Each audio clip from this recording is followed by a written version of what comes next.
So ngayon ko lang i-discuss kaya week number 4. So finding the roots of an equation. Ayan. So we all know, after natin malaman to, so basically malalaman lang po natin kung paano po i-solve yung ating bisection method or false position method by using the MATLAB. Okay? So ito po yung ating summary ng syempre introduce ko sa inyo yung ano ba yung finding the roots and methods, and ano ba yung application nito in engineering and sciences. Number 3, syempre yung graphical methods po i-discuss ulit natin, although 'di ba last sem or nung second sem ang ginamit yung graphical method ay manual. Since natakal na natin kung paano po mag-graph using the MATLAB, basta may given kayong function, so yun ang gagamitin natin mamaya para makapag-graph ng function. Okay, so number 4, so we have the ibalikan lang natin ng konti ang concept ng bracketing methods and yung pagpili ng initial guess. Okay, and then yun, so ito na po yung methods, 2 main methods na i-discuss natin. Yan, yung bisection and false position. Okay, so kung naalala nyo before nung secondary school, so nalaman po na di ba, ito yung para ma-solve po natin yung simple linear equation or quadratic equation. Anong ginagawa natin? Sineset po natin yung y papuntang 0 or yung f of x. Then sinosolve natin ng value ng x. So di ba ganyan nga dito, for example sa 2x minus 3. So you want to find the value of x where itong f of x po ay magiging 0. So iseset natin na 0 yan, then you can solve for x. Kapag quadratic naman, anong ginagawa natin? So, chine-check natin kung siya ba ay factorable. Pag factorable po siya, kailan ba naging factorable yan? So, yung methods natin is yung a times c. Or minsan, ang ginagawa po natin, kapag po perfect square po yung nasa b squared minus 4ac. Kung naalala nyo?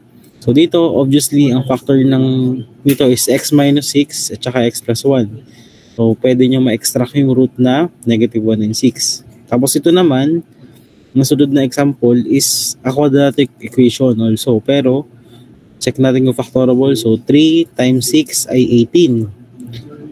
Okay, so 18, ano ba mga factors ng 18? So, 1 and 18, 2 at 9, 3 at 6. Diba? Wala mag-i-equal po sa 5. So, ibig sabihin, hindi po siya factorable. So, ang gagamitin natin is yung quadratic formula. Ito yung ginagamit before para ma-solve yung ating values or saan value ng x mag-0 po yung ating function.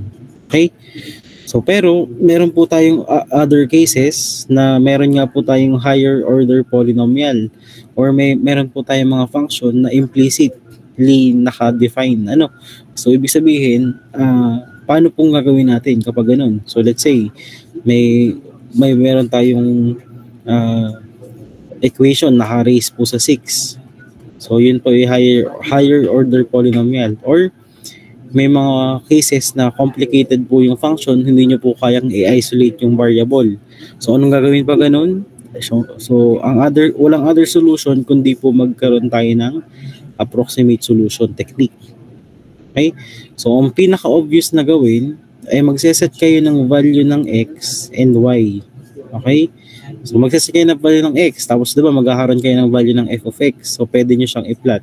So kung nasa ng intersection niya dito po sa x-axis, diba yun po yung ating root. And kung mapansin nyo, meron din tayong minimum point at maximum point. So inaral nyo po yan ng differential. So kung naalala nyo yung mga point of inflection, so yan po kasama yun. So, dito, kung saan siya tumama dito sa x-axis, di ba, yun po yung root natin. So, ngayon, if ever na wala pong graphical method, ano pong ginagamit na method? So, di ba, let's say, wala kayong idea, kasi may idea na kayo sa bisection. Kung wala kayong idea, hindi nyo ma-simplify yung function, ano gagawin nyo para makuha nyo? So, magta-trial and error po tayo. So, anong ginagawa pag trial and error? So, let's say, itong 3x squared minus 5x plus 6. Kunwari, hindi nyo alam yung quadratic formula. Anong gagawin nyo? Kayo maghahanap or magta-trial and error kayo ng value ng x. So let's say mag-set kayo ng value ng x. Kung ang lumabas f of x ay malapit sa 0 or hindi 0, so palit ng value. So hanggang lumapit siya sa 0. Okay, pero kung tiisipin nyo, pwede kasing lumayo yung value. Pwede kasing sobrang tagal yung process kasi nga nanguhula lang, kumbaga tsambahan. So medyo mahirap yung ganun. So gamit ang numerical methods, nagpe-present po siya ng alternative or nag-approximate din siya ng solution, pero meron pong systematic or way or strategy na ginagamit, which alam niyo po naman kung paano siya ginagawa, di ba? So nahuhula tayo ng value pero may system. Kumbaga may patutunguhan, hindi yung parang hula lang ng hula na walang direction. So yung pagkakaiba. Besides ito pong paghahanap ng roots ay kalimitan ang application niya pa kasi is nagkakaroon ng interest yung mga different engineers and scientists, especially dun sa mga design field. For example, hinahanap nila yung minimum and maximum values. Although under na po yun sa optimization, so which is outside na po ng course na to. Okay? So dito, meron po tayong tinatawag na bracketing methods, which is yun nga, under sa bracketing methods, meron po tayong bisection, we have the false position. Okay? So bakit natin i-discuss ang graphical methods? Kasi po para po mag-provide sa inyo ng visual insight. Dun sa mismong ano ba yung itsura or paano ba nagbe-behave ang graph. Okay? Again, so itong error formulation, so alam naman po natin kung paano siya kunin. So bakit po mahalaga to? Kasi malalaman natin kung gaano po ba, ano bang ibig sabihin ng pinaka-error or yung relative error. So, di ba, ibig sabihin po nun ay yung distance po ng previous point or yung current approximation dun sa previous approximation. Ano ibig sabihin yan? So, sa pagliit po ng error, sa pagliit po ng distance nung dalawang point. So, ibig sabihin, habang naliit po ang distance, naliit po yung bracket. So, di ba, dahil nga bracketing method to. So, once lumiliit yung bracket, ibig sabihin, mas naka-corner niya po yung ating root. Okay? So, yun yung ibig sabihin ng relative error. Yung distance ng point, yung previous sa present point. Okay? So, magkaiba po yung true value error, dun po sa relative error. Okay? So, yung true value, syempre, yung distance nung approximation nyo sa true value or dun sa exact value, which is you can solve analytically. Okay? Ngayon, so we will have some examples on how MATLAB can be employed in finding the root of some problems under sa engineering and science. Yan. So dito po, class, ang root problems, nag-occur daw po siya, if meron po tayong one or more dependent variables. Okay? Yan. So, kalimitan daw po ang ating pong roots ay nasa design problem. Ay, yung mga problem po sa design, nagpa-present po siya ng implicit equation for a required parameter. So, i-recall po ulit natin yung sa mathematical modeling. Okay? So, dito ang kumbaga mostly sa roots of an equation, frequently nag-occur po siya sa area of design. So ibig sabihin, so alam niyo naman, ang pwede po tayo mag-work sa design field after natin mag-graduate. So mostly ang trabaho, pwede kayong remote. For example, sa bahay lang kayo, tapos ang mga client nyo ay nasa Australia, minsan sa Singapore. So mostly or sa Japan, yan. So mostly yung mga for example, kayo ay nag-work sa mga Japanese na design company. So may mga time na pinapadala kayo doon, ng libre. So may mga training or siguro mga 6 months. So na napapadala kayo doon sa kanilang branch doon. Kaya kung gusto niyo syempre, kung mahilig kayo sa mga tsaka madaling trabaho ng sa design, so nakaupo lang kayo, diba? And mostly ang work nyo ay office hours lang. 8 to 5. Ano? So compare dun sa nasa field. So sabihin natin mas malaki nga ang pag sahod sa field, pero syempre yung pagod mo naman, overtime, tapos yung graveyard shift pa, yan. Pero if kanya-kanya naman yung gusto, kung gusto niyo talaga nung nasa industry na talagang hands-on po, so punta kayo sa oil and gas, yan. Pero dito mostly yung mga problem dito sa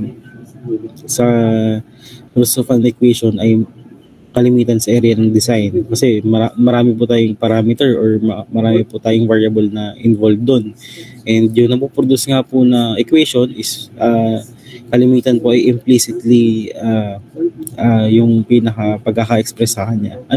So recall lang po natin yung mathematical model. So mathematical models are derived from the fundamental principles. Makikita niyo po next slide. Para ma-predict daw po yung dependent variable as a function of independent variable, forcing functions, and parameter. In each case, to take note po, yung dependent variable po, siya yung nagre-reflect sa state or performance ng system. Okay, whereas yung parameter po, siya yung nagre-represent ng properties or composition ng pinag-uusapan nating object or ng system din. Okay? So one example po ng fundamental principles na ginagamit po sa mga design problems ay ito, heat balance. Okay? So ang dependent variable is the temperature, ang independent po ay time and position. Okay? And we have here the parameters. Yan, thermal properties ng material and system geometry. So anong example niyan? Ito. So for example nga, di ba nagluluto nga kayo ng or nagbe-bake kayo ng cake, o let's say cake. So syempre nakadepende po ang temperature kung gaano nyo siya katagal ilalagay doon. So for example, okay na yung cake nyo, so gusto nyo nang i-bake. So di ba pag nilagay nyo siya ng short period of time, so hindi siya, yung temperature niya is pababa lang. So nagva-vary yung ating dependent dito sa ating ito yung kumbaga minamanipulate natin.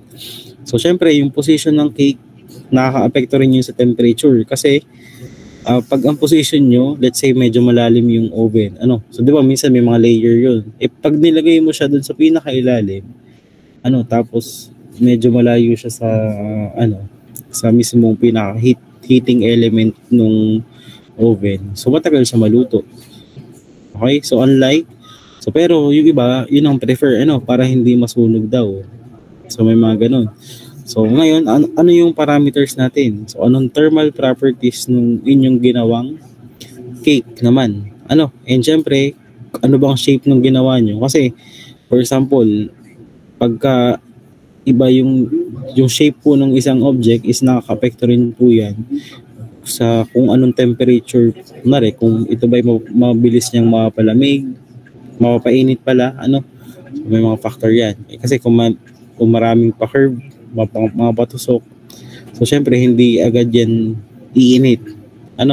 Unless yung oven nyo is lahat ng side ay merong heat, kumbaga equal yung distribution. Pero bihira yung mostly ay so ito yung example ng mathematical model. So we have here the dependent, the independent, and the parameters. So ito yung some example lang ng fundamental principle na ginagamit po sa design. Okay? Ito. So to give you an example ng problems under po sa finding the roots in engineering sciences. Ayan. So medical studies have established that a bungee jumper chances so bungee jumping. Okay? So kung hindi nyo alam yung itsura niyan, ayan, search natin yan. So ito po yung bungee jumping. Ayan. So meron na ba nakapag-try sa inyo nito? Bungee jump. Yan. So ito yung itsura niyan para ma-imagine. So meron na ba dito sa section 2? Doon sa isang section meron daw. Sa section 4 at.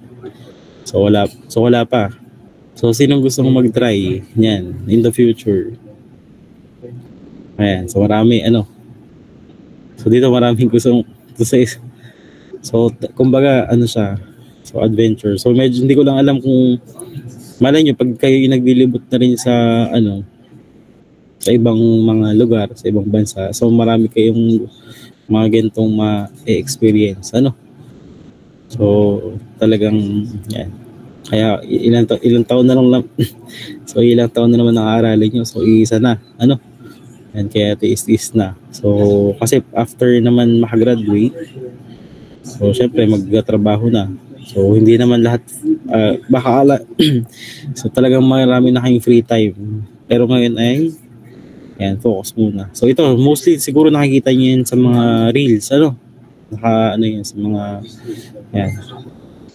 Yung iba galing pang helicopter, So, yan. So dito, nagkaroon daw po tayo ng medical study dito sa na-establish daw po, kumbaga establish na medical study na tayo daw po ay possible magkaroon ng injury or significant na injury if yung velocity daw po natin ay mag-i-exceed ng 36 meter per second after 4 seconds of free fall. So imagine nyo. So after, 'di ba, tumalon kayo. So after 4 seconds, after 4 seconds, kapag ang velocity nyo is more than 36, possible mag-produce po yan ng injury. Okay? Ngayon, so yung boss nyo po sa company, gusto pong ma-determine ano daw pong mass, anong mass yung kailangan para yung ma-maintain po natin yung velocity na 36 meter per second. So given po yung ating drag coefficient na 0.25. Okay?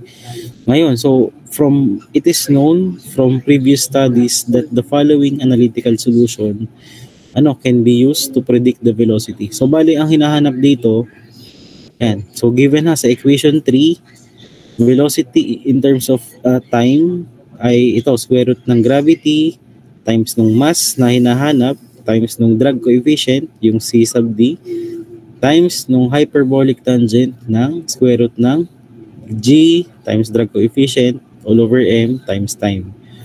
So ngayon, anong value ng mass? Anong value ng mass para ma-maintain ang 36 meter per second? Okay? So, ang tanong dito, so can you isolate the mass on the left side? So, ito, kaya nyo bang ihiwalay ang mass? Kasi given naman, di ba may gravity tayo, 9.81, constant. Meron ba tayong drag coefficient? So, given po, 0.25. Meron din tayong given na time, may given din tayong velocity. Okay? So, kung i-isolate nyo si mass, so possible naman, kaso medyo matrabaho lang. Medyo complicated. So, ang tawag dito is naka-implicit yung ating equation. So, how do you isolate mass? So, since hindi siya possible or medyo mahirap siya, you need to solve na lang or i-express itong equation in terms of mass na lang.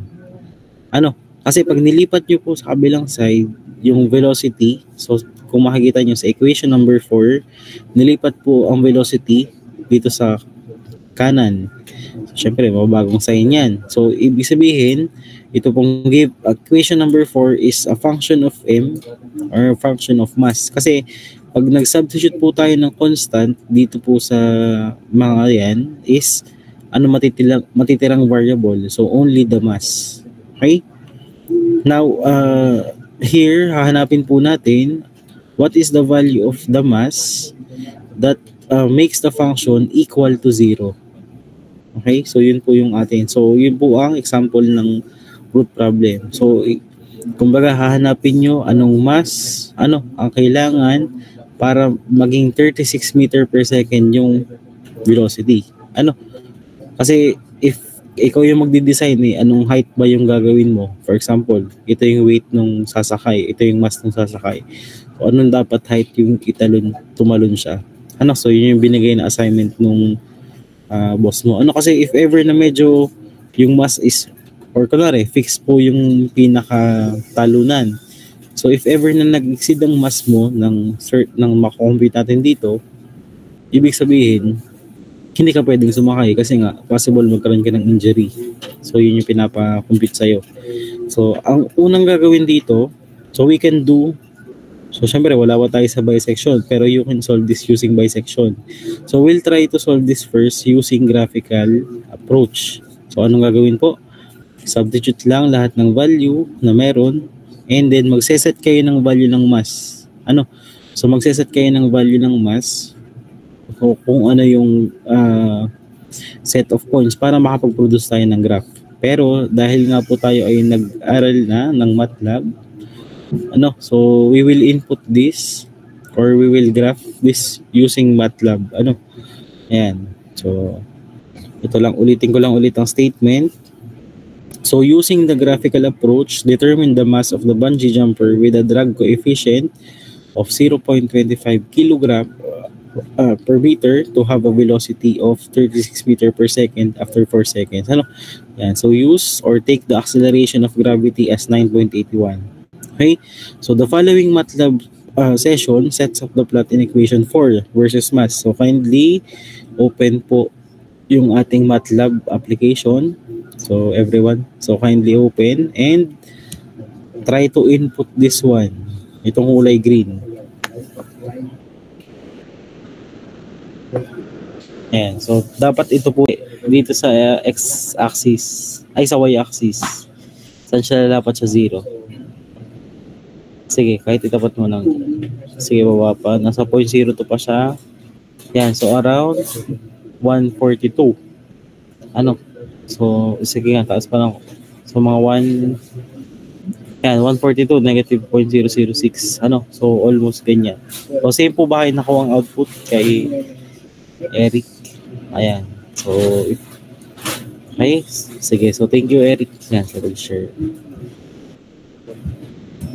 Okay. So, yan. So, mapapansin nyo, ito yung itsura. So, dito, tayo kasi may gamit na MATLAB. Pero if ever nawala, by visual observation, you can check naman na ito ay between 100 and 150.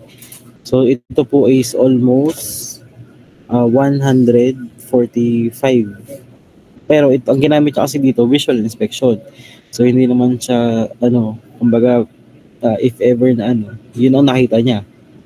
Okay? Ngayon, so paano natin i-check? Let's say, ito yung nakita niyo. So, okay lang naman kung medyo malayong, kasi approximate lang naman. And graphical, kumbaga, kalimitan is visual, yung ating ginagamit, kumbaga, visual approximation. So, dito, meron po tayong point. So, how do we check nga po kung tama po ba ang sagot? So, yung 145, isa-substitute natin sa equation 4. So, po, equation 4. So, ito po, equation number 4. And, once na-substitute po natin dito, sa equation number 4, yung value ng mass na 145, ang lalabas to ng sagot dyan is 0.0456, which is very close to 0. So, ibig sabihin po niyan, acceptable yung answer. Kasi nga, malapit. So, ibig sabihin, pag nakuha nyo is mga 10 point something, so hindi po siya accepted. So, dapat ay 0 point something. So, may tolerance naman tayo dyan, siguro hanggang mga 0.5. So, ngayon, pwede nyo rin i-check gamit po ang equation 3. So, dito sa equation ng velocity. So, dapat ang lumabas na sagot is 36. Pag sinubstitute yung mass dito. So, anong lalabas na sagot dyan? So, 36.0456. Ayan. So, yun po yung ating graphical method. So, anong ginawa dito? Nagkaroon lang tayo dinefine lang yung mga variable, yung CD, yung gravity, yung ating velocity, the drag coefficient pala ito, the gravity, the velocity, the time. And nilagay po yung interval sa ilalim, si MP. Yan is 50 to 200. Okay? And then, dinefine po yung ating equation. Equation number 4. So, square root ng G times nung ating, yung formula natin. So, G times ng ating mass na hinahanap. Ano? Ayan, so sinulat niya yan times ng ating hyperbolic tangent. Ano? So ito yung ating equation. And then, may value na kayo ng ng ating MP. May value na kayo ng X and may value na kayo ng Y. So magkakaroon na tayo ng set of points. Okay? So ito po yung ating so nagkaroon lang tayo ng grid dito, kaya pansin nyo mayroon tayong grid. Okay? So dito practical lang, kumbaga basically yung graphical methods ay magagamit natin later para po sa pag-select ng initial guess. Ano nung ating or magkaroon tayo ng initial guess. Kasi yun nga, kunwari sa visual inspection hindi accurate. Pero alam niyo nang nandun yung value within, let's say, within this range. So, pwede kayo mag-set ng between 100 to 150. Pwede namang between 50 to 200. O pwedeng 50 to 150. Yung inyong initial bracket mamaya gamit ang bisection or false position. Ano? Yan. So, dito, mayroon lang po tayong some issue regarding sa graphical method. So, as you can see, so dito po meron tayong apat na figure. So although yung figure A at saka A at saka C, pansin nyo, ang nakuha nating XL at saka XU ay parehas pong positive. Pero, di ba, makikita nyo sa A, wala siyang root kasi nga, hindi siya lumapat sa x-axis. Pero, may cases din na pag nakuha yung XL at saka XU ay parehas positive, may chance din na may root dyan sa gitna. Ang pinaka best way talaga is to graph. Kasi hindi nyo nakikita yung buong behavior ng graph. So, mahirap yung nag-select lang kayo ng 2 point. Hindi po siya safe. Kasi may possibility na meron po sa ilalim. Okay? Yan. So, tingnan nyo naman ang letter B at saka D. So, sa B at D, ito yung common na nangyayari sa atin. May XL tayo na negative, may XU na positive. Okay? Kaso, may instances pala na minsan ay ilang beses siyang tumama within the given interval. So, pero outside na po siya dun sa ating lecture. Kasi nga, yan po ay multiple roots na. So, tayo po is, yan. Although, yun nga, sa mga naging student ko before, na-discuss ko naman siya sa advanced math, merong ibang way sa multiple roots, sa paghahanap ng multiple roots. So, ang tawag po namin ay multiple roots method or modified Newton-Raphson method. So, magkaiba po, let's say, may given na function, tas applicable siya sa mga polynomial function, let's say, mga x to the fourth, plus 5x cubed, and so on, So, mahanap nyo, yung mga double root, yung triple root. Mahanap nyo gamit yung formula na yon. Pero, kung ang gagamitin nyo ay yung Newton-Raphson, ang mahanap nyang root ay iba doon sa nakuha nyo gamit po yung modified Newton-Raphson.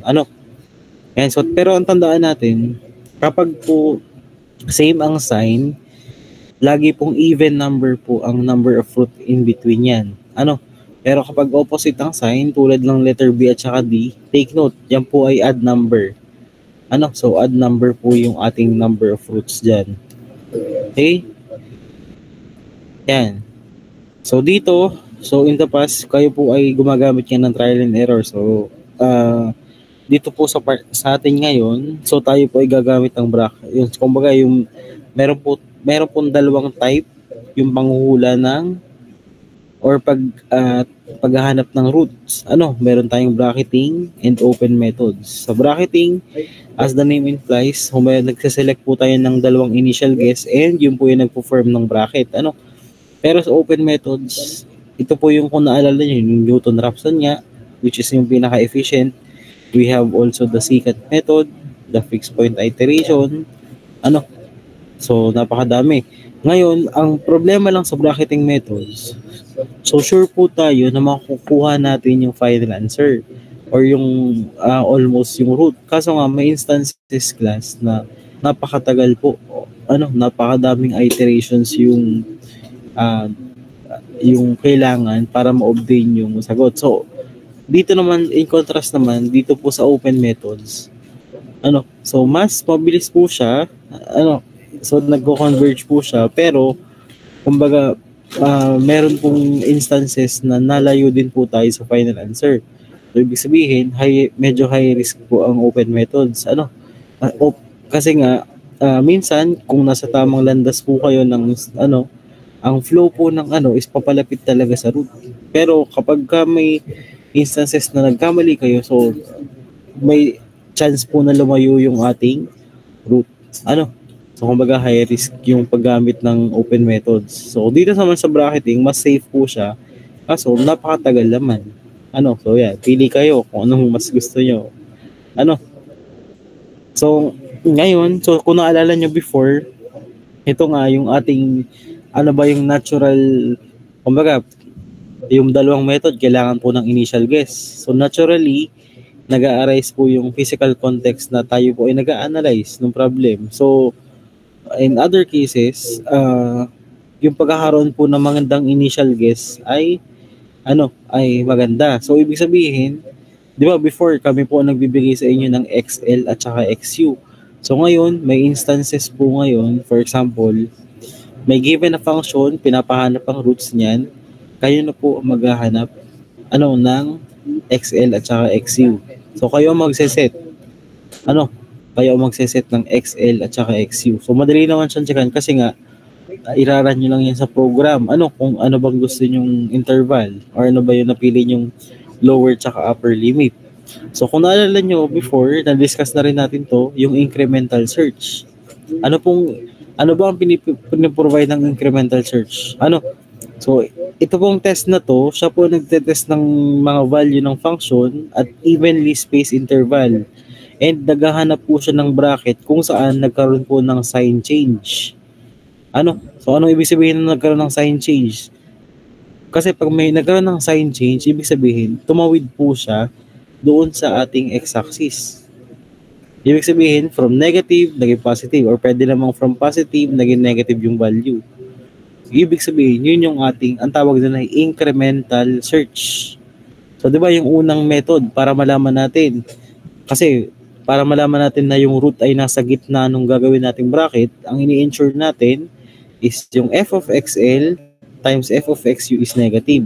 So, ibig sabihin po niyan, negative po. So, opposite ang sign ng dalawa. Kasi pag same ang sign niyan, yan po ay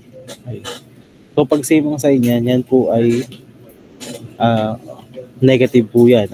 Or magpa-positive po yan. So, anong gagawin po natin kapag ganun? So, magpapalit po tayo ng bracket. So, yan. So, ang potential problem lang po dito sa incremental search method. So, meron po meron lang po tayong instances na may nami-miss po tayo na root. So, dito sa part na to, may chance po na may na-miss tayong root or meron po tayong so makikita nyo later dito sa example. Okay? So, kung mapapansin nyo, so nakita nyo ba yung may in-upload akong file dito po sa ating classroom and makikita nyo ay dito po yung ating program text. So, nakita nyo ba? So, paki-open po ng week number 4 program text sa week 4.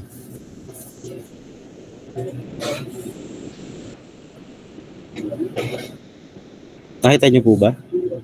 Yung week 4. Yan. So, paki-open po. So, dapat ay may makikita kayong wait. Pakita ko sa inyo yung itsura. Ha?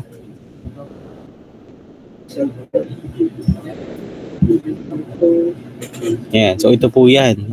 Yung week 4 program text. Ngayon, ang ikakopy po natin ay yung M file. Yung M file ng so, wait lang ha. Sige, po-present ang double screen ko.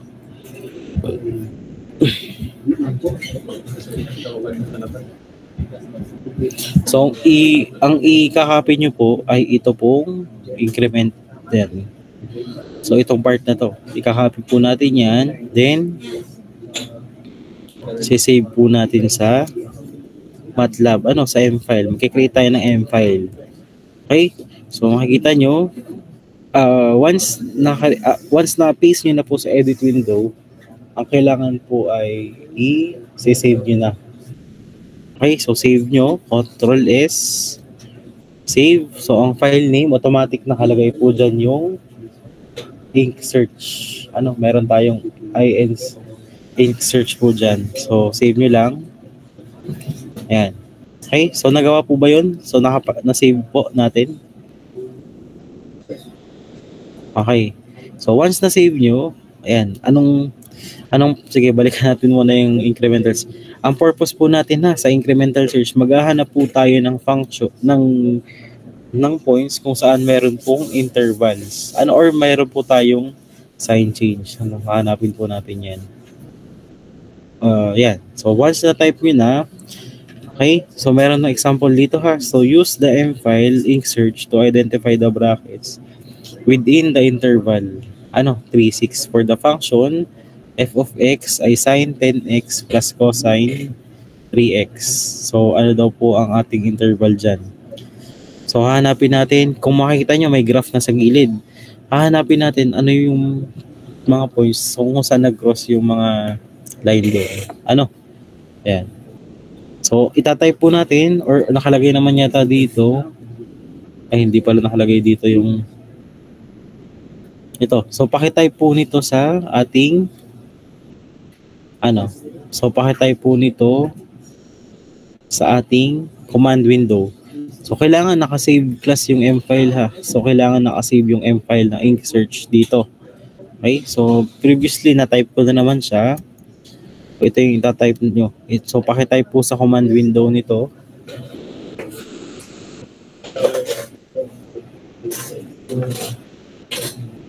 Ito may ink search na yan. So, pakitype po sa command window.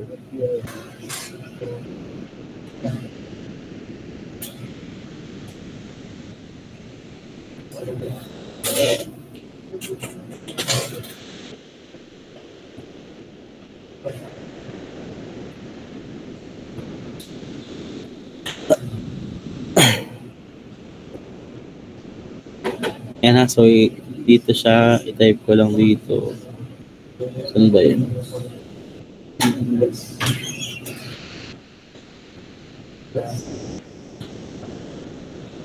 Yan so naka-type na ganyan. So anong lumalabas sa inyo? Na-type nyo ba? So pag in-enter nyo, yan. So check natin. So may lumabas bang error sa inyo? Meron po bang error na lumabas? Ito. So, doon tinype ko, may lumabas na error sa line 19. So, kung babalikan yung line 19, ito. So, anong sabi dito? Unsupported po yung symbol and invisible yung character or hindi nyo nare-recognize. So, kailangan nyo lang palitan. So, kailangan nyo burahin lang. So, palitan nyo ng minus. Then, Control S lang. Save nyo again. Then, input nyo ulit yung ating function. Okay? Ayan. So, dapat ito yung lalabas na ayan, meron tayong bracket na ganyan.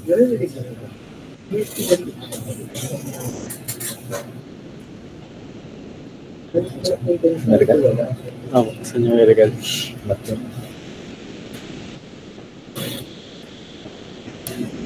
Ayan. So, may napalabas nyo ba yung sagot? Okay, ayan. So, ibig sabihin, kung titingnan nyo, so ibig sabihin, ito yung mga brackets natin. Diba, may XL at XU. So, pwedeng ito yung gawin yung brackets. So, dito po nagkaroon ng sign change in between these 2 points. Kasi maraming root tayo. Ilang beses siya tumama dito sa x-axis. Ito, kung mapapansin nyo, ilang beses siya tumama. Pero, when you observe this one, okay, so checkan natin itong una, 3.2. So, ito po yan. So, around dito. So, ito po yung part na yan. 3.2 at 3.3. Tapos, itong, itong 3.3 kasama din yan dito. 3.3 at saka 3.6. Tapos niyan, ay, itong sunod ay 3.7. So 3.7 tsaka 3.7959. So ito po yan, si 3.7. Okay? And then, after po ng 3.7, nag-jump na po siya sa 4.6. Nasaan yung 4.6? So, nandito po sa part na to. 4.6. Nasaan tong part na to? Hindi niya nakita. 'Di ba? So, ibig sabihin yan, hindi po niya nakuha lahat. Kasi nga, yung ating pong pag-create ng graph ay, ang interval ay maliit or hindi makita yung bug. So, kailangan nating dagdagan ng interval sa ilalim. So, how do we do that? So, mag-a-add lang po tayo. Yan. So, ng 100. So, dito po sa ating ilalim. Dito sa tabi. So, paano po yan? So, input nyo lang. Again. So, arrow up key. So, yung search. Then, mag-type lang kayong 100 dito. Yan. So, pansin nyo. So, kailangan po ay yan. Yan na po ang lalabas.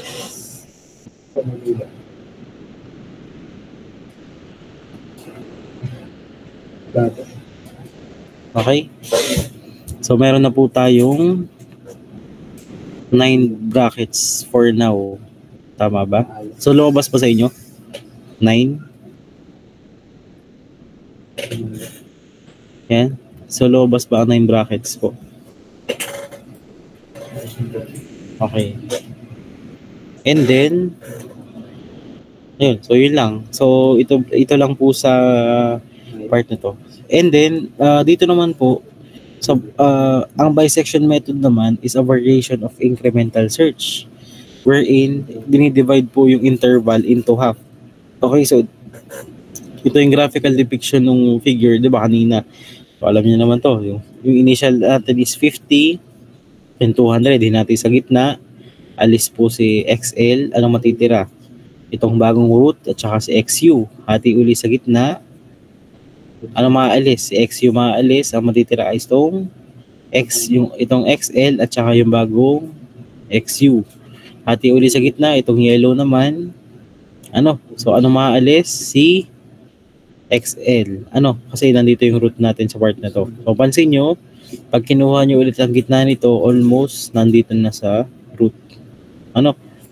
Ngayon, let's try to, so, hindi ko na masyadong tong method ng bisection method. So, pagpili ng XL at saka XU. So, diba ganyan yung step 1. After nyo makapili, if yung isa ay negative, yung isa ay positive, you can proceed. Kasi nga, magkaiba siya ng sign. So, after nyan, you will get the midpoint ng bracket. Okay, after nyo kunin ng midpoint, anong gagawin?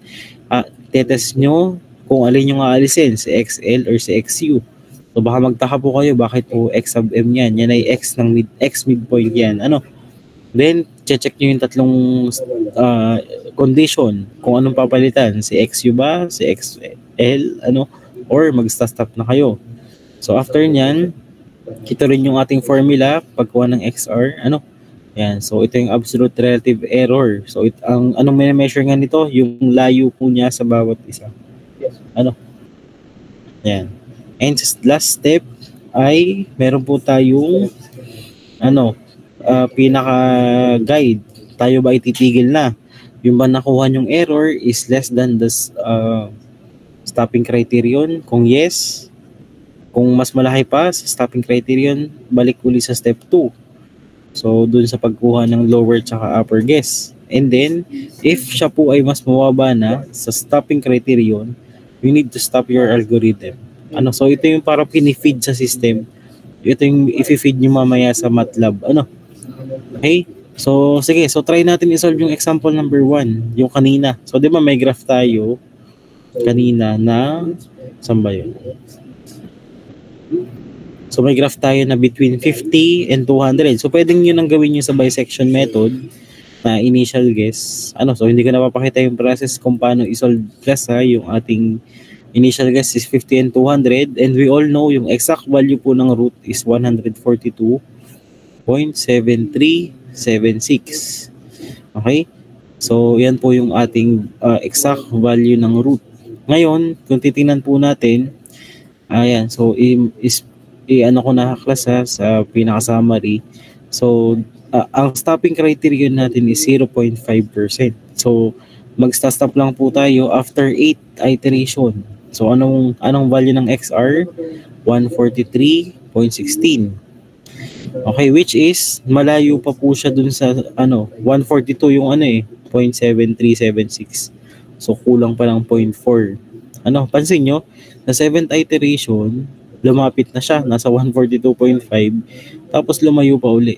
So, yan yung ng bisection, kaya nagtatagal tayo. So, next po, yan. So, I will show you naman paano po gumamit ng bisection method sa MATLAB. So again, punta po sa week number 4 na text na program. So i-copy naman po natin itong ayan. So si bisection naman. Kung makikita nyo dito, ayan, si bisection nasa baba po ng ink search. Okay? So, nasa baba. So ito si bisection ha. So i-copy po natin again hanggang dito yan sa may guhit. Okay? So, copy nyo sa MATLAB, sa edit window. Then, save nyo po uli. Save nyo, bisect.m. So, save ko lang uli. Kahit may file na ako niyan, so i-replace ko lang. Okay? So, once na save nyo na, so meron na kayo dapat lalabas na file name dito, bisect.m. Okay? So, nakapag-save na po ba? Na-save nyo na ba? Yan. So, ano po yung next na gagawin? Ay i-input natin ngayon yung ito. So ito yung i-input yung data. Ito. So hindi nyo na kailangang i-type to class. So i-copy na lang natin. So punta kayo sa notes. Yan. So pansin nyo, nasa baba ng program file, meron po dyang notes. So copy nyo lang yung first line. I-define natin yung f sub m. Okay. Tapos paste natin dito sa command window. Okay? So, once na-copy nyo na, so balik kayo dito, paste nyo naman yung second line or second row. Okay? So, yan. Ang lalabas po sa ating sagot dyan ay anong value ng mass? So, 142.7377. So, yan po yung value ng mass natin. Okay?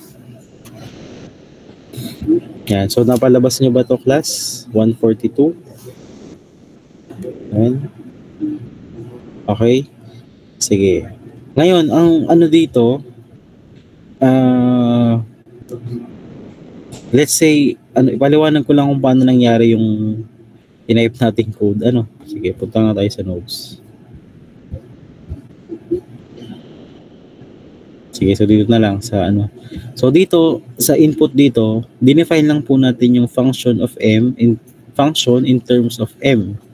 So dinefine natin yung apat na variable. So meron tayong mass, yung m, meron tayong cd, yung ating drag coefficient, may time, tsaka merong velocity. So after natin ma-type niyan, i-type natin yung problem square root ng 9.81 times m times cd times yung hyperbolic tangent. So ito yung ating equation 4 kanina. So itong part na to. Yan, itong equation na to yan, yung f sub m. Tinype lang po dyan. Ngayon,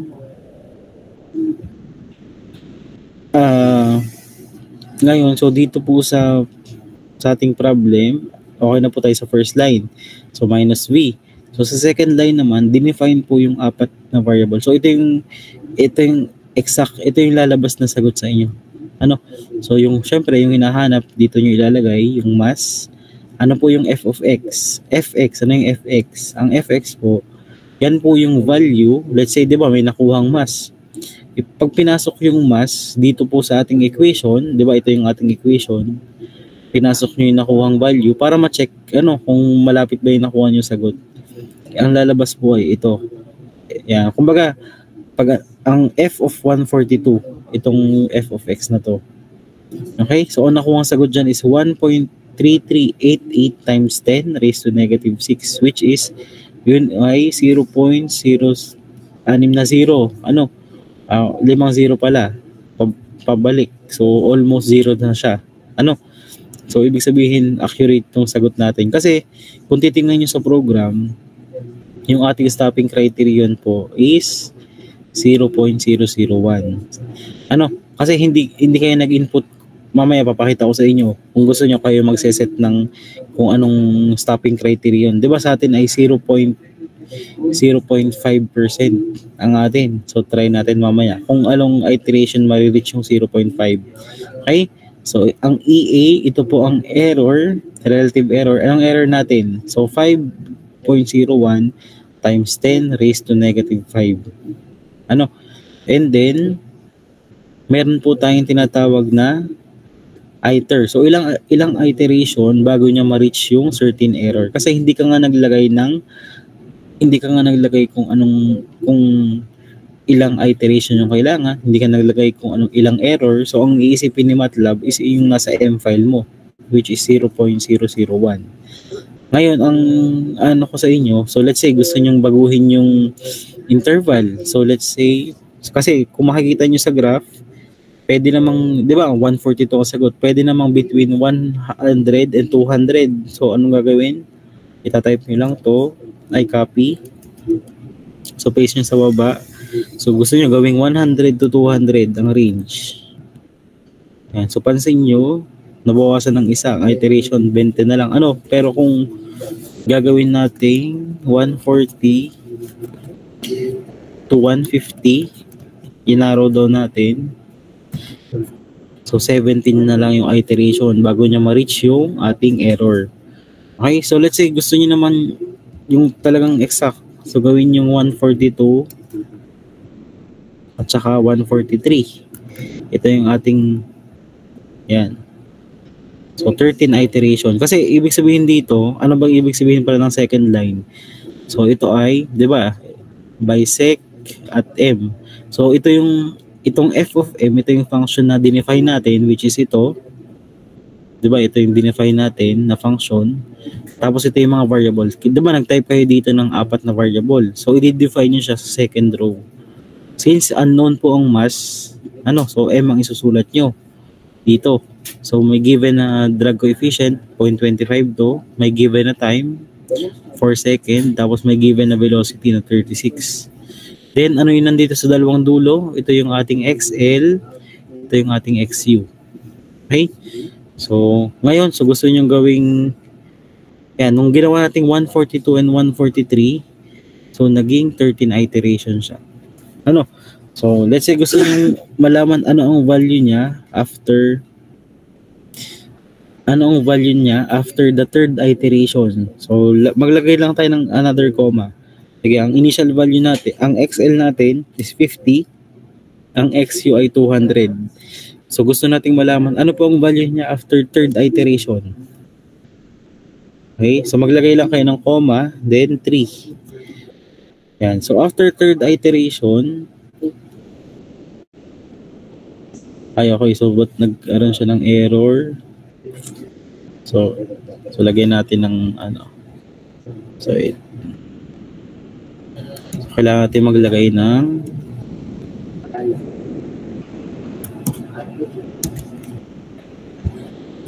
yan. So 0 pala. Maglalagay tayo ng 0 para walang error. Then saka yung 3. So ibig sabihin after third iteration 143.75 yung ating mass. So check na natin dito sa PowerPoint. Nasaan yung value after third iteration? So, after third iteration, 143.75, as you can see, yung ating error dito. Tapos, yung ating XR. Ano yung ating error? Yan, yung ating approximate error is 13.04. So, yan. So, 13.04. Tapos, yun. Ilang iteration? 3. So gusto nyo malaman ano po ang value, check nga natin kung magtatama ba siya dito sa fourth iteration. So anong gagawin? So 50, 200, then add tayo ng 0 para walang error, and then fourth iteration. Okay? Yan. So after fourth iteration, ang ating pong mass is 134.375. So, kung titingnan natin dito sa ano ba yun? Yan. So, 134.375. Ano pong error? 6.98. Tama ba? So, 6.90. Yan, 6.9767. Ano? So, ganyan po yung ating, ano. So, let's say, gusto niyo namang malaman, ano po ang error, gusto niyo maghanapin, ilang iteration po bago niya ma-reach yung 0.05 na stopping criterion. So, ilang iteration. Ayan. So, after 12 iteration, saka natin malalaman, saka lang bababa ng 0.05. Tama po ba? So, ang mass nyo is 142. So, ang ating is ito. So, ito yung ating ilang iteration bago ma-reach yung 0.05% na error. So, ilan? So, 12 iteration. Okay? Kasi ito ay 0.00048. Okay? So, ganun. So, nakasunod ba, class? Ito. So, nakasunod. Okay. So, yan na. So, na-verify natin. Sige nga. So, try nga natin. After 8 iteration. Kung lalabas. So, after 8 iteration. Yan. So, after 8 iteration, check natin. So, 143.1641 yung mass. So, tama. 143.1641. And yung error is 0.41. Yan, ang ating error. So, 0.41%. Ano? So, yun po yung ating sinasabing Okay? Yan. So, let's say, gusto nyo malaman ano yung sa 0.5%. Saan siya mag-stop ng 0.5%? So, ito ay 0.5. Ayan. Pansin nyo, pag tinap yung 0.5, doon siya mag-stop sa 8 iteration. Which is yun pala yung ating stopping criteria, no? So, 0.5%. Ano?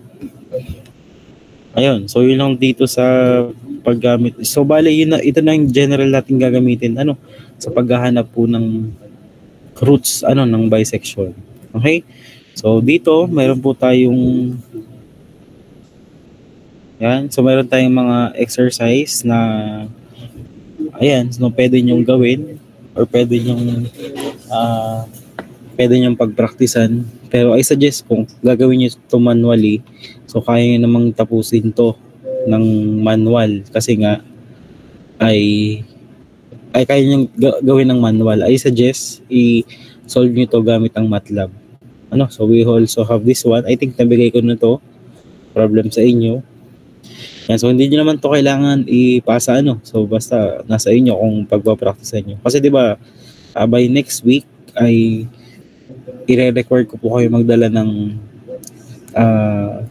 mga computer kasi tayo magkakaroon again ng activity application ng inaral natin ngayon gamit yung finding the roots of an equation pero by the use of MATLAB. Pero mix pa rin po siya ng may manual at saka ng meron pong MATLAB. Siyempre, you need to verify your answer using the manual method. So, ito. So, you need, ayan. So, pwede yan. So, ito yung ating reference for this PowerPoint. Okay. So, sige. So, let's proceed po. So, nasan ba yung sunod? So, since tayo ay discuss na rin natin yung part 2. So, saan ba yun? So, part number 2 ay ito na-share naman ako screen, So, part number 2 is the false position method. So, dito, ano bang false position? Yan po ay linear interpolation method din. So, it is very similar to bisection. Anong difference nga po dito sa false position? We have here different formula for finding the XR. Okay? So, anong ginagawa sa false position? So, di ba, magse-select pa rin kayo ng XL at saka ng XU. So, pumipili kayo ng XL at saka ng XU. So, anong gagawin nga sunod? Isa-substitute nyo ngayon sa ating function, makukuha nyo yung value ng Y. So, magkakaroon na kayo ng point. Itong point na to. Ngayon, so dito po sa false position, hindi po tayo ang pag-create natin bracket ay pinagdudugtong po natin yung f of xl tsaka f of xu. So, pagdugtungin natin yan, straight line yan. Ibig sabihin, kung saan po magta-touch yan sa x-axis, yun po ang root. So, ano yung next root? Again, substitute natin yung x sub r dito sa equation. So, makukuha niyo yung value na to. So, itong part na to. So, obviously naman, anong may eliminate? Si f of xl ay may eliminate na. So, bali ito yung magiging bagong xl natin. Tama? So, ano yung next step? Idudugtong ulit natin itong point na to papunta naman dito sa sorry kung medyo tabingi so naka-trackpad lang. Ayan. So, again, ito yung magiging root naman niya. Okay? Again, drawing na po ba, tapos connect ulit doon hanggang pansin nyo papalapit siya ng papalapit. So, hanggang ma-reach niya yung ating gitna. So, same process naman siya. Ang kaibahan nga lang ay ibang formula for x sub r. So, dito, ito yung ating formula for x sub r na dapat po ay sa ulo nyo yan. Ngayon, So, yan. So, ito nga, sinolve yung problem ng example natin using the false position. Again, so hindi ko napapakita kung paano. Sinubstitute lang naman ang initial value is si 50 at saka si 200 pa rin. Okay? So, dito naman, so we can also solve the problem using the false position. So punta naman po tayo dito po sa week number 5 na program text. So meron po tayong mababasa ditong false position M code. So mapapansin niyo may false position M code. So kindly copy this one. Itong part na to. So paki-copy po ako nito. So, paste ako sa ating MATLAB. And then, create ulit tayo ng M file. False position. Okay? So, once na-create nyo na yung false position again, i-copy lang ulit natin.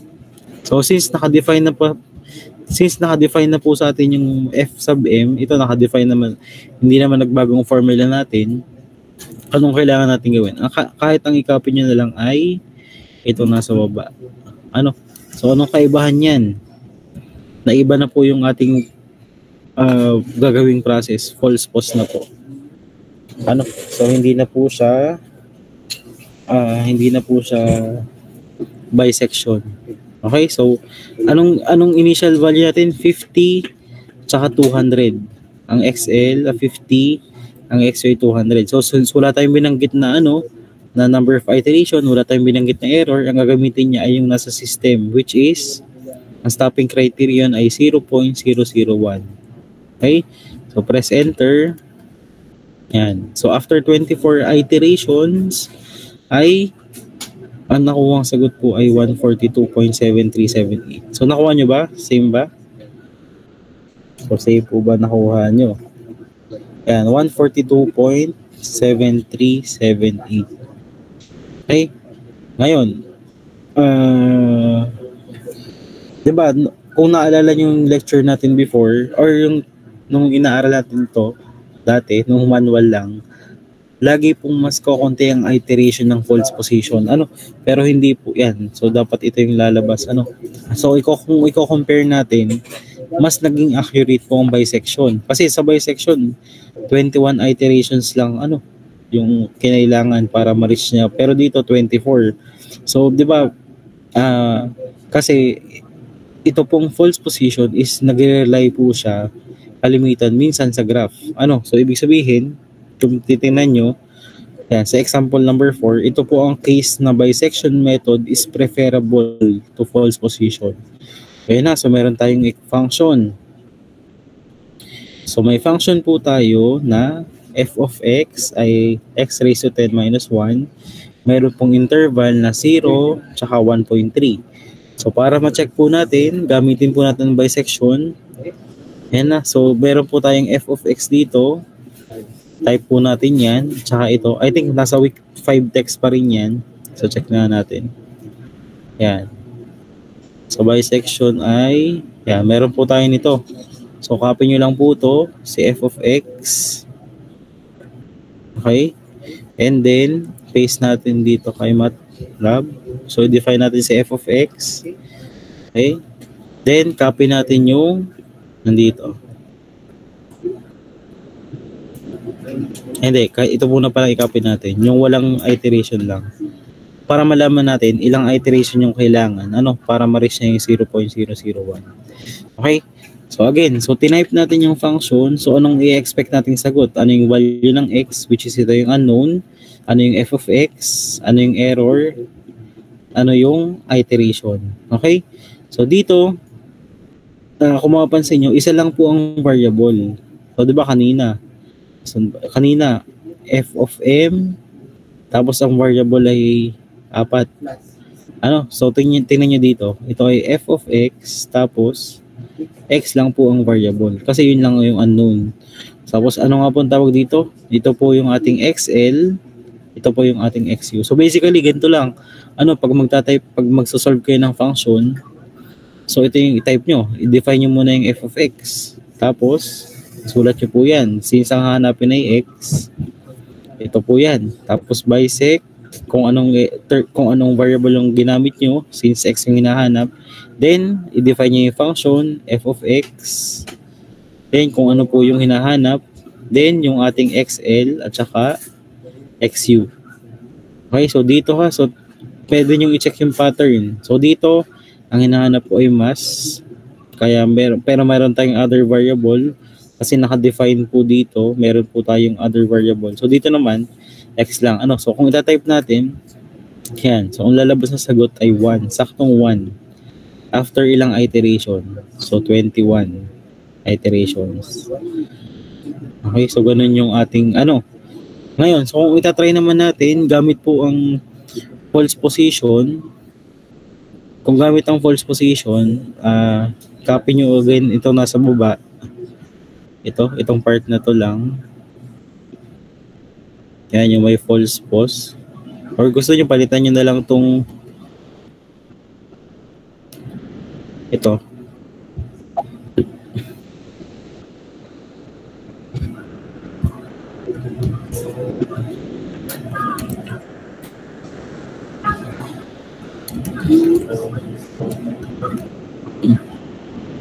So, false pos. So, alisin natin yung okay, so nag-loko siya. So, wait lang. So, clear ko lang ulit siya. So, define lang ulit natin yung function. Then, type natin si false pos dito sa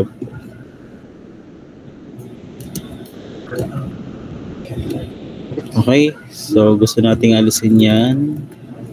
Ayan, so type natin. So may lalabas. So tingnan nyo, so ilang iteration yung kinailangan sa false position. So 57. Ano? So napakatagal. Kasi nga, ano bang itsura ng, ano ba sa kanina? Ang lumabas na sagot kanina sa bisection is 21 lang. Ano? So ito yung difference. No? Sa bisection, ang lumabas sa atin kanina ay 21. Sa false position ay 57 iterations. Ito yung ating function class ha, itong part na to. Yun yung pagkakaiba. Ano? So, hindi laging... So, kung titingnan natin, bakit po ganun? Kasi, kapag ganito po ang trend ng graph, tulad niyan. Ito yung graph ng x raised to 10 minus 1. Ano? So, kayo, dapat alam niya kung paano siya i-plot. So, tapos, yan, mapansin nyo, bago pa siya mag-converge dito sa solution, napakatagal. Ano? So, pero sa bisection kasi, ang bisection, ano lang, bracket lang. So, kunwari, may bracket tayong ganyan. Sinati. Okay? Tapos, kung inati uli. Ano? Tapos sinati ulit. Tapos sinati ulit. Ano? So, nandun na. So, unlike dito, pag ibig sabihin ng false position, nakadepende pa rin yan sa graph. Ano? Kaya may instances na sa exam, so kayo po ay bibigay ko yung function, So, nasa inyo, papapiliin ko kayo, ano po ang mas better way na gamitin? Bisection ba or false position? Ano? So, you need to justify your answer. Bakit po yun ang napili yung method based dito sa function? Ano? O anong unang gagawin nyo? So, syempre, dapat i-graph nyo para makita nyo yung itsura. Ano ba sa tingin nyo yung mas maganda dito? So, may mga ganun time. Ano? Kaya be ready po. Ano? Kapag ganyan yung case. Okay? Ayan. So, try nga natin to class. Exercise number 1. So, use bisection method to determine the drag coefficient na kailangan daw po ng 80 kg bungee jumper na may velocity po na 36 meter per second. So, after 4 seconds of free fall. Take note, the acceleration of gravity is 9.81 and meron po tayong initial guess na 0.1 and 0.2. Okay? So, iterate until the relative error falls below 0.05%. Okay? Ang hinahanap ay ano daw po ang drag coefficient. So, take note, nag-iba na po ang given. Pero may given na tayong mass ngayon, ang 80 kg po. Ibig sabihin, ano daw po ang kailangan na drag coefficient para hindi mag-exceed ng 36 meter per second. Okay? So, paano po gagawin yan? Sige, so punta tayo ngayon sa MATLAB. So, since ang unknown po ngayon, so ang ating i-define muna natin ulit ang f of m. So, ito pa rin naman, no? Ito pa rin naman yung ating f of m, yung function natin. So, dinefine ko lang ulit class, ha? So, ito pa rin naman yung formulang gagamitin. Ang pagkakaiba nga lang, so dito po ngayon, so dito, ang unknown na po ay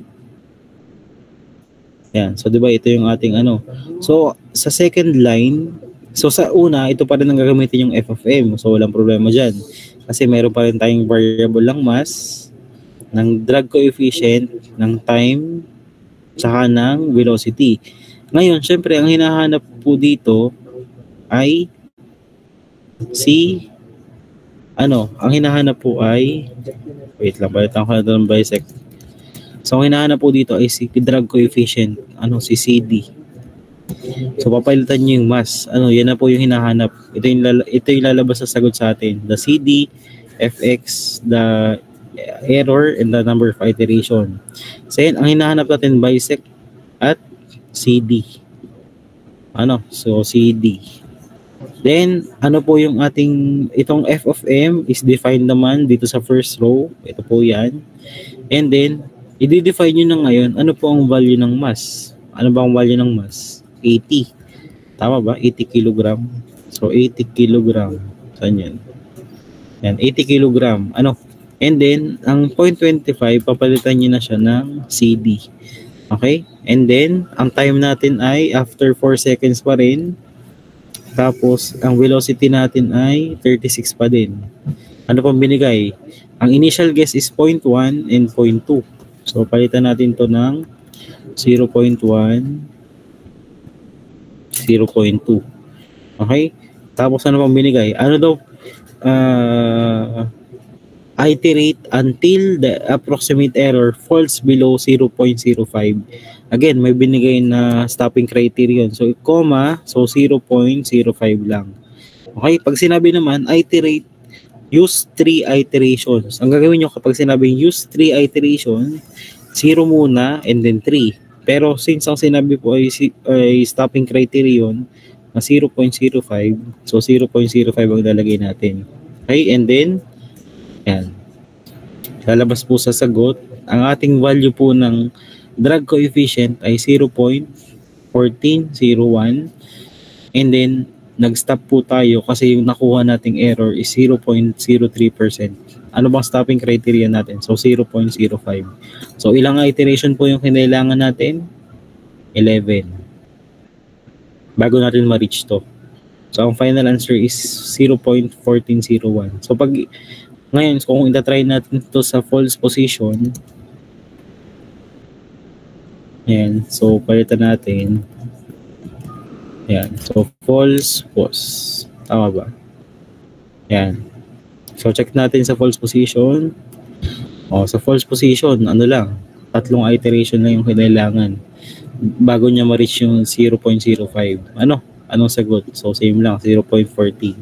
So, for this problem, mas efficient talaga ang false position method. Ano? So, nakasunod ba? Sorry po kung medyo, nakuha nyo ba? Okay. So, ngayon, meron tayo ditong, yan, so ito yung ating solution. Ito yung number of roots, 14.01, or ito yung XR natin. Ito yung ating X, ito yung X sub F of X, ito yung ating number of iterations. Ano? Ngayon, meron tayong other problem. Yan, so try nyo naman yun na. So, kaya naman dito. So, given naman si ln x squared equals 0.7. So, may XL, may XU. So, dito, you need to define, again, the value of, may bago tayong function. So, you need to define f of x. Okay? So, paano po gagawin yan? So, nakalagay dito kanina, yan, kung paano natin dinefine tong f of x na to, which is x raised to 10 minus 1. So, dinefine muna yan. Pwede nyo gawing pattern yan mamaya. Ano? Yan. So, after nyan, may initial guess din, 0.5, tsaka 2. So, using 3 iteration with the same initial guess in B, yan, i-compare nyo po ang result, ano, ng false position and bisection. So, may mga ganyan. So, try nyo po later. Yan. So, nakalagay na dito yung code, ano, f of x. So, dinefine po siya. So, f of x at x, so log of, so ln, so logarithm of x squared minus 0.7. So, ano yung mga kailangan nyo makita? Si x, si fx, si ea, si iter. So, bisect at x. So, f of x, so isa lang ang variable, si x lang. So, initial value, 0.5, xu, 2. So, sabi dito, using 3 iteration. Using 3 iterations. Ang sinabi. Ibig sabihin, so 0 muna, tapos sabay 3. So, after 3 iteration, ito yung lumabas sa sagot kay bisection. Ito yung kay false position. Sino mas accurate? So, mas accurate si false position kasi ito si f of x. So, mas malapit sa 0. So, 3.3. Ano? Yan. So, mga ganyan yung ating yan. So, meron pa tayo ditong other example. So, ito walang pwede namang ito. Ito naman ay uniform beam na nakasubject po siya sa uniform hindi ba siya pala linearly increasing distributed load. Ano? So, yan, naalala niyo ba yung mga roller na yan? So, ano ba yung gagawin pa ganyan? So, given naman yung equation ng y, ang hinahanap po dito ay the maximum deflection. Okay? So, given naman yung value ng length ng E, ng I, tsaka nung ating so, i-input nyo lang yan. Ang challenge lang dito, how do you type this formula sa MATLAB?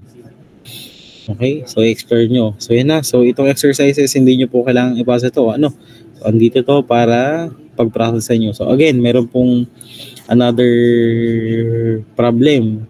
This one naman is, yan. So, mostly ay pang ME talaga na side, yan. So, dito naman, gamit ang thermodynamics, kung tandaan nyo po ang CP, or specific heat ng dry air, so ito po, na-develop daw po nila yan. Ngayon, mag-develop kayo ng plot ng CP, yan na, so mag-create kayo ng graph, so meron kayong function, CP, tas given ng range ng points, so paano kayo mag-create ng points from 0 to 1,200, kayong bahala mag-set ng interval. And then, gamitin nyo po yung bisection para ma-determine anong temperature daw po ang nagko-correspond sa specific heat na 1.1. Okay? Anong value ng T? Magiging 1.1 ang CP. So, yun yung problem dito. And then, what will be the value of T if you use the false position method? Okay? And ano po yung error? So, ito naman number 4. So, application naman ng fluid mechanics nyo. So, ito ay yung friction factor. Kung naalala nyo pa, this one is the von Karman equation. So, again, ang pinaka-tinatanong dito, mag-develop lang daw kayo ng function gamit ang bisection method na nagbibigay po ng value ng F na between 2,500 to 1 million, yung Reynolds number. Okay, so kailangan yung function nyo daw po, ang absolute error niya is less than, yan, 0. Yan to, 0, 0, 0, times, 3, 5 times 10 raised to negative 6 yan. Ano? So, yan po yung ating reference. So, kayong bahala uh, practice kung ano po kung paano gagawin yan. Kung paano i-input sa MATLAB. So, yun yung challenge dito. Pero next week, mostly ay ganito yung gagawin natin sa school. Bago tayo mag-proceed dun sa sunod na topic. Ang sunod kasi topic natin is yung mga linear equation, yung mga matrices lang naman, tsaka yung mga pagsasolve tayo siguro ng mga 4x4, 5x5, Pero for now, ay ito muna. Okay, so pag hindi ka, titingnan ko next week kung individual po tayo or by group. Kasi minsan may mga time din na kailangan ng manual solution. Kasi baka hindi kayanin ng oras. Okay, so I suggest din if ever na, kasi medyo intermittent ang connection nyo dito sa school, kung di ba, yung iba naka-online na MATLAB. So hindi ko sure kung gagana yan dito. Unless baka meron kayong mga dalang or meron kayong data na pwede nyo mag-hotspot. Pero if mas maganda talaga naka-download kasi we all know na hindi po talaga mabilis ang connection dito sa school. Ayun. So yun lang naman. So i-upload ko to later para po mapag-practicean natin. Or pag-practicean nyo kung paano siya ginagawa. Okay? Ayan. So may question ba class so far? So sino pong habol sa attendance?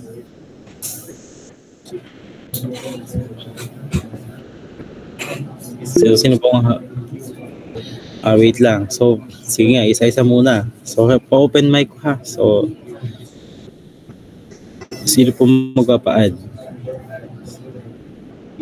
Dexter? Or question to? Sir, may question lang po ako pero yung mag-attendance na po muna. Sige, attendance muna. Sino? Si Mr. Orozco. Andito ka ba? Mr. Orozco? Sir, present po. Okay, so nalate ka pasok kanina? Yes po, sir. Okay, si Aaron, nandito na ba? Present po, sir. Na-late din po. Okay. Sino pa? Si John Aaron Clyde.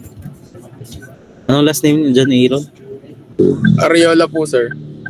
Okay, late din ang pasok. Okay, sige. So, anong question, Dexter? Sir, matanong ko lang po, kung kailan po ba ginagamit po yung tuldok sa equation po? Tulad po nung sa equation dun sa, yung unang equation po dun sa week 4. Yung unang equation saan? Dun po sa week 4 po na presentation. Sa week 4. So, nasan ba yun? So, wait lang. Kailan ginagamit ang? Yung tuldok po. Yung... tuldok. Yung sa multiplier. Opo, yes po. Hindi, pagka yung sa tuldok, ginagamit yung kalimitan, pag ano bang ibig sabihin nun? Element to element. So, ibig sabihin, kapag gumamit kayo ng tuldok, ang i-multiply niyan ay, kunwari, di ba, nag-set kayo ng points ng x at y. So, mag-multiply yan kada isang element. Kunwari, x1, y1. Di ba, na-discuss ko yan last time? Kumbaga, element by element yung multiplication niya. So, ang lalabas na sagot sa inyo, madami din. Ayun, parang ganun. So, mostly ginagamit siya for graphing. So, nasa yan? Nasa training ata yan kung doon nagkakamali. Pero nasa previous lecture yan. Kung ano po yung... So, kindly check po yung lecture natin dito sa week number 2 and 3 sa MATLAB Basics. Pero siya? Ibig sabihin lang niya ay element by element lang yung multiplication. So, kumbaga, for example, yung 3x3 matrix, pag binultiply mo sa another 3x3 matrix, di ba, meron kayong, pag nag-multiply tayo, iba ang method. So, yung first row, minumultiply natin sa first column. Pero pag gumamit kayo ng tuldok, ang gagawin ng MATLAB, i-multiply mo yung first element sa first element ng kabila. So, ganun yung parang kinakalabasan niya. Ayun. So, okay na ba, Dexter? Okay po, sir. Salamat po. Medyo nalito lang po ako dun sa first exam. Kanina, meron niya siyang Sige, so other question pa po.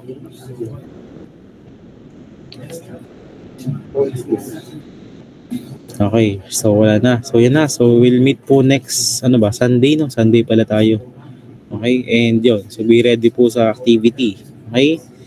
Check natin ha. Pero hindi ko sure kung individual o baka by group na lang. Para man may kausap kayo. Sige, so ayun. So pwede na, kung wala ng question, so yun lang muna for today. So i-upload ko po yung lecture ha. So mamaya para ma-review nyo again. Sige, so pwede na po tayo mag-leave ng mid class. Okay, thank you. Thank you po, sir. Thank you po, sir. Thank you po, sir.